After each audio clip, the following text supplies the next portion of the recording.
পরিষ্কার করে সাদা কাপড় গায়ে পরাইয়া পায়ে মাথা মাঝখানে 3টা বান দিয়ে বন্দি করা হয়েছে।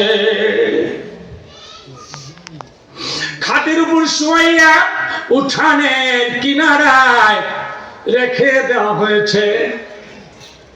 জানাজা হয়েছে, জানাজা দিয়া 4 জনে কাঁধে উঠাইয়া কবরের পশ্চিম পার্শ্বে নিয়ে রাইখা কোলে উঠাইয়া কবরে শোয়া দিছে।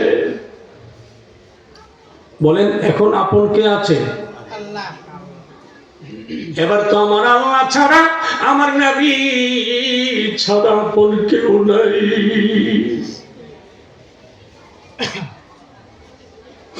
বন্ধু আমার, কবরে শোয়া সবাই চলে গেছে। সবাই কি চলে গেছে? এমনি খবরে 2 জন ফেরেশতা আসছে। কয়জন?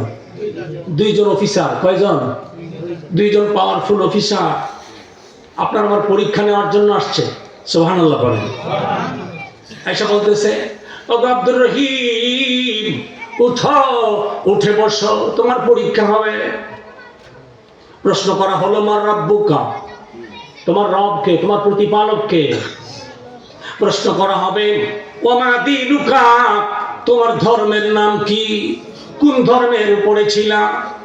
3 নাম্বার প্রশ্ন করা হবে, মান হাজার রাজুল, আমার নবী পাকের চেহারা মুবারকটা দেখাইয়া জিজ্ঞেস করা হবে, ওনাকে চিনোনি, উনি কে?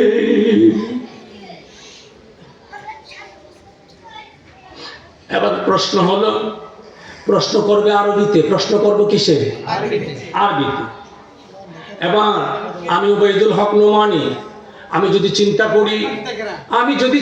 করি আমি আরবি জানি, আমি কোরআন পড়েছি, হাদিস পড়েছি, আমি তো জবাব দিয়ে দেব, ঠিক কিনা? আমি জবাব দিয়ে দেব। কিন্তু যেই মানুষটা আলিফ বা তা পড়ে নাই, আরবি পড়ে নাই জীবনে, তার উপায় কি? হ্যাঁ, আমার নবীজি বলে, উম্মত রে,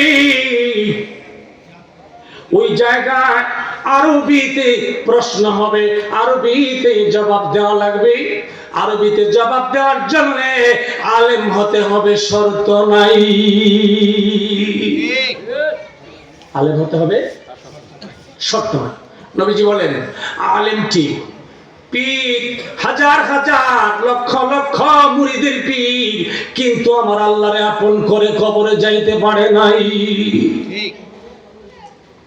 আমার নবীকে আপন করে কবরে যাইতে পারে নাই।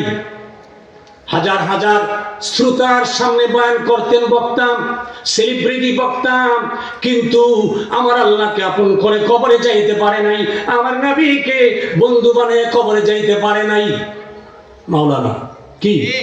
মাওলানা। আমার নবী বলে, উম্মত রে, মুনকার নাকির প্রশ্ন করার সাথে সাথে মাওলানা সাহেব জবাব দেবে, লা আদরি, আমি কিচ্ছু জানি না। মাওলানা সাহেব বলবে, ফেরেশতারা রে, আমি কিছুই জানি না, জবাব